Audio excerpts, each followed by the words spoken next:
नमस्कार, दैनिक shift time में आप सभी का बहुत बहुत स्वागत है। पहलगाम टेरर अटैक जिसने पूरे देश को हिलाकर रख दिया, अर्थव्यवस्था को हिलाकर रख दिया, वहीं पर आप कई ऐसे टूरिस्ट डेस्टिनेशन हैं जिन्हें बंद कर दिया गया है और काफ़ी सारे सवाल जनता ने उठाया। पूरा देश आपने देखा किस तरह से गमगीन था और उसके चलते एक दिन का बंद था। पहली बार देखा जम्मू कश्मीर में बंद का पूरी तरह से असर। इस समय हमारे साथ सुनील डिम्पल है। आखिर कमियां कहां पर हुई, किस तरह से इतनी बर्बरता से उन कायर आतंकियों ने आकर 26 हमारे पर्यटकों की जान ली, जिसमें कश्मीर के एक स्थानीय युवक भी थी जिन्हें जान बचाते बचाते अपना बलिदान दे दिया। आखिर कमियां कहाँ रही, कहाँ पर चूक हुई और क्या लगता आने वाले समय में, क्या लगता जम्मू कश्मीर की जनता के व्यवसाय पर भी इसका असर पड़ रहा है। सुनील डिम्पल जी हमारे साथ हैं। सुनील डिम्पल जी, क्या कहेंगे इस कल जिस तरह से असेंबली का सेशन भी था, एक दिन का स्पेशल सेशन था, उसमें भी उमर अब्दुल्ला जी ने कहा, बड़ी नम आंखों से कहा कि मैं माफ़ी मांगता हूँ, मेरे पास शब्द नहीं है, इवन के सुरक्षा व्यवस्था मेरे अंतर्गत नहीं आती, पर उसके बावजूद भी उन्होंने कहा कि मैं होस्ट था, मेज़बान था, मेरे पास वो आए थे पर उन्हें मैं बचा नहीं पाया। देखिए रश्मि, बड़ा अच्छा आपने सवाल किया और ये ऐसा शर्मनाक हादसा और इतनी बड़ी साजिश पाकिस्तान करके और ये बहुत बड़ा सवाल खड़ा करके गए हैं जो आपने पूछा है कि इसके लिए किसको जिम्मेवार ठहराया जाए। ये हम प्राइम मिनिस्टर नरेंद्र मोदी जी से कहेंगे, होम मिनिस्टर अमित शाह साहब से कहेंगे, पूछेंगे कि इस हादसे के पीछे, इस कायराना हरकत के पीछे, जिसकी कड़े अल्फाज में पूरा जम्मू कश्मीर मजम्मत कर रहा है और पूरा जम्मू लखनपुर से लेकर के कश्मीर तक और चिनाब वैली से लेकर के पीर पंजाल तक, हिंदू मुस्लिम सिख ईसाई गुज्जर बकरवाल, चिनाब वैली पीर पंजाल पहाड़ियों ने, सभी ने इसकी मजम्मत की और कंप्लीट बंद रहा। ये सवाल खड़ा करता है कि ये हादसा क्यों हुआ। इसका जवाब मरकज़ की सरकार को देना पड़ेगा, लेकिन फिर भी हम एक तजवीज़ प्राइम मिनिस्टर साहब के सामने रख रहे हैं कि प्राइम मिनिस्टर साहब बिना समय गवाए पार्लियामेंट का सेशन जल्द से जल्द बुलाया जाए। और नंबर 3, हमारा ये कहना है, हम उसका स्वागत करते हैं कि जो अटारी बॉर्डर आपने बंद किया, जो वीज़ाज आपने कैंसिल किए, उसका भी स्वागत करते हैं और जम्मू कश्मीर से आप रोहिंगी बांग्लादेशियों को भी बाहर की। जम्मू कश्मीर में इतनी नफरत क्यों दिखाई जा रही है नेशनल मीडिया में और कहाँ से ये इतनी नफरत परोस रहे हैं।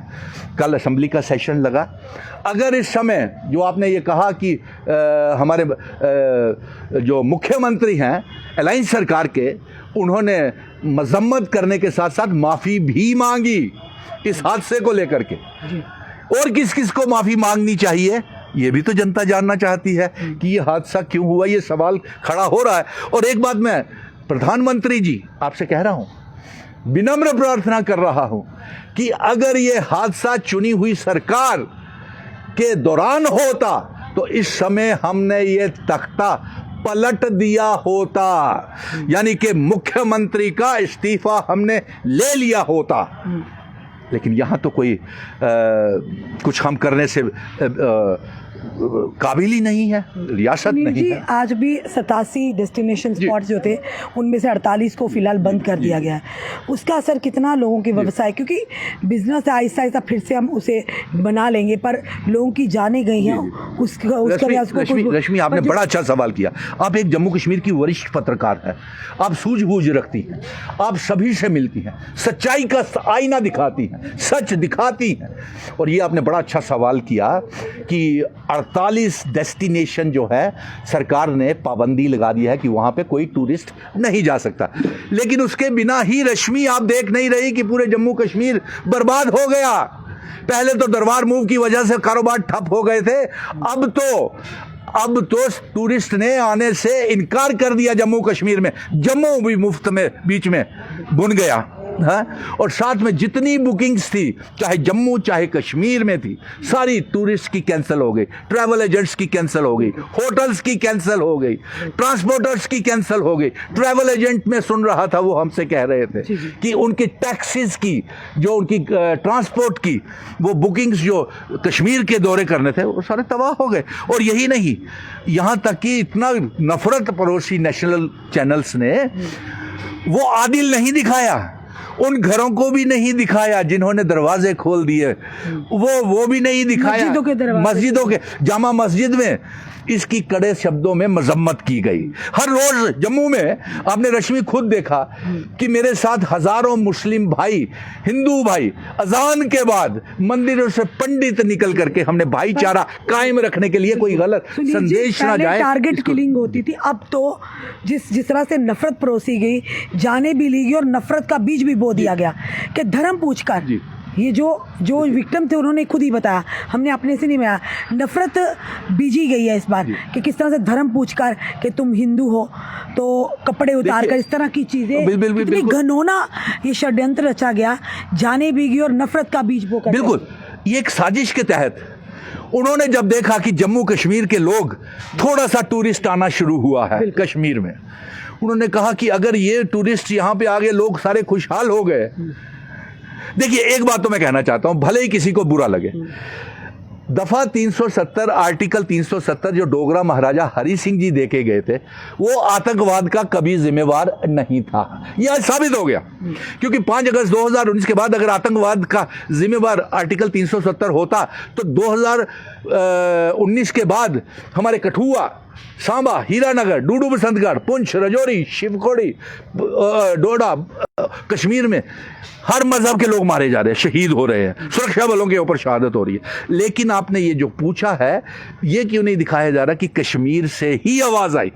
हम कह रहे थे ना, जामा मस्जिद में भी पड़ी गई, कश्मीर के लोगों ने, मुस्लिम भाइयों ने ये आवाज लगाई, भारत हमारी शान है, टूरिस्ट हमारी जान है, हम अपनी जान पे कुर्बान कर रहे हैं। एक बड़ा महत्वपूर्ण सवाल लोग ये भी कह रहे हैं, जो देखिए देश की मिली जुली जनता है, कह रही है सवाल आज व्यवसाय पर पड़ा, कश्मीर के व्यवसाय पर, तो आज कश्मीर के लोग बाहर निकले हैं। काश यही हिम्मत पहले दिखाई होती, तो आतंकवाद इतना पनपता ना। देखिए ये ऐसे तोहमतें लगाना, अब हमें सभी को इकट्ठे होकर रश्मि, ये जो नैरेटिव्स है ना, गलत तस्वीर, जम्मू में कहाँ टूरिस्ट आ रहा है। अब तो बिल्कुल माता वैष्णो देवी के भी टूरिस्ट खत्म हो जाएंगे। उन्हें ये नहीं मालूम कि 300 किलोमीटर 400 किलोमीटर जम्मू से कश्मीर दूर है, यहाँ पे तो सुरक्षित जगह है, यहाँ पे तो कुछ नहीं हो सकता। और दूसरा, हर रोज़ अपने भाईचारे का पैगाम पहुँचाने के लिए हम रोज़ तमाम मजहबों के लोग इकट्ठे रैलियाँ निकाल रहे हैं। मिशन स्टेटहुड ने शायद इतनी दर्जनों रैलियाँ इन दिनों में निकाल दी, भाईचारे का पैगाम। और इसमें साथ साथ देखिए ना, हमारे जम्मू कश्मीर के लोग, जो बच्चे दूसरे रियासतों में पढ़ने के लिए गए हुए, काम करने के लिए गए हैं, वो भी कह रहे हैं कि हमारे साथ शक की नज़र से हमको देखा जाता है, हमारे साथ बुरा बर्ताव हो रहा है। ऐसा नहीं होना चाहिए। प्राइम मिनिस्टर साहब, वो आपके बच्चे हैं, होम मिनिस्टर साहब, वो आपके बच्चे हैं, उनकी हिफाजत करना भी आपकी जिम्मेवारी है, मरकज़ की जिम्मेवारी है। और इस समय फिर सबसे बड़ी बात तो यह है कि होम मिनिस्टर के तहत ही ये आपने कितनी यूनिफाइड एरिया कमांड की मीटिंग्स की, कितनी लेफ्टिनेंट गवर्नर साहब ने यूनिफाइड एरिया कमांड्स की मीटिंग की, उसके बावजूद भी इतना बड़ा हादसा हो जाता है। और ये सवाल खड़ा हो जाता है, आज 2 मुल्क जंग की कगार में खड़े हो गए हैं, और जो 2 मुल्क हैं इसमें चाइना भी शामिल कर लीजिए। चाइना की गन्स, AK-47 राइफल्स और स्टील बुलेट्स इस्तेमाल की गई उन टूरिस्ट्स के ऊपर। कहाँ से आई? कौन से दरवाजे खुले, कौन से रास्ते खुले हैं? यहाँ से आतंकवादी आते हैं, फिर शहादतें लेके और फरार हो जाते हैं। इसका जवाब तो देना पड़ेगा। और इसलिए हम फिर भी हम मरकज़ के साथ हैं। भारत सरकार ने बड़े कड़े फैसले लिए, अटारी बॉर्डर को बंद कर दिया गया है, जो इंडस वाटर ट्रीटी थी उसे रद्द कर दिया गया, उसी के साथ साथ वीज़ा जो पाकिस्तानियों को रद्द कर दिया गया, उन्हें समय दिया गया था 48 घंटे के अंदर देश छोड़कर चले जाएं। तो क्या लगता है किस तरह का, इसके अलावा किस तरह का जवाब भारत सरकार को अब देना है, जिसके चलते पाकिस्तान अपनी नापाक कोशिशों करने से बाज आ जाए? ठीक, मैं याद दिलाना चाहता हूँ रश्मि, आपने भी बड़े बड़े लफ्ज़ों में इसको कवर किया था। याद है हमारे रक्षा मंत्री राजनाथ सिंह जी ने ये कहा था कि ये जो एटम बम है हमने दिवाली के लिए बचा करके नहीं, दिखाने के लिए नहीं रखे। कहा था ना, पूरे मुल्क को कहा था। तो वक्त आ गया है, इस्तेमाल कीजिए, भले ही हमारी जानें जाएं, शहादतें हो जाएं, टूरिस्ट की वजह से जम्मू कश्मीर तबाह होता है, हमें कोई फिक्र नहीं है, लेकिन कम से कम हमारी आने वाली पीढ़ियां तो सुरक्षित रहें, उनका तो ऐसा हाल पर ना। देश के अंदर जो गद्दार हैं, हमारे खुद के देश के, घर का भेदी लंका डाय, उनको ये तो मौका मिल गया। बाहर दुश्मन ताकतों को कहाँ पता कौन सा रूट कहाँ पर है, कौन सा कहाँ पे पकड़ना, किस तरह से घात एम्बुश लगाना है। जो घर के अंदर गद्दार हैं उनसे कैसे बचा जाए? उनके लिए हमने कहा ना, ऑपरेशन ऑल आउट शुरू किया जाए, जितने ओवरग्राउंड वर्कर्स हैं, स्लीपर सेल्स हैं, तबाह कर दीजिए, मार दीजिए। ड्रग्स जो लाते हैं, एम्युनिशन लाते हैं, बर्बाद कर दीजिए उनको। किसने रोका है? करो तो सही, हम इंतजार कर रहे हैं। जम्मू कश्मीर की आवाम, प्राइम मिनिस्टर साहब आपके साथ है, मरकज की सरकार आपके साथ खड़ी है। हमारी दावा करता हूं कि अलायंस की सरकार भी, जो जम्मू कश्मीर की चुनी हुई सरकार है, वो भी आपके साथ है। अगर नहीं होगी साथ तो हम देखेंगे कि वो मरकज के साथ खड़ी क्यों नहीं होती है। जी धन्यवाद। पहलगाम टेरर अटैक जिसमें 26 लोगों ने अपनी जानें गंवाई हैं, हम दिल से उन सबको श्रद्धांजलि अर्पित करते हैं। जम्मू कश्मीर के मुख्यमंत्री उमर अब्दुल्ला जी ने कहा कि जिनकी भी जाने कि उन्हें शहीदों का दर्जा दिया जाए और मिलना भी चाहिए।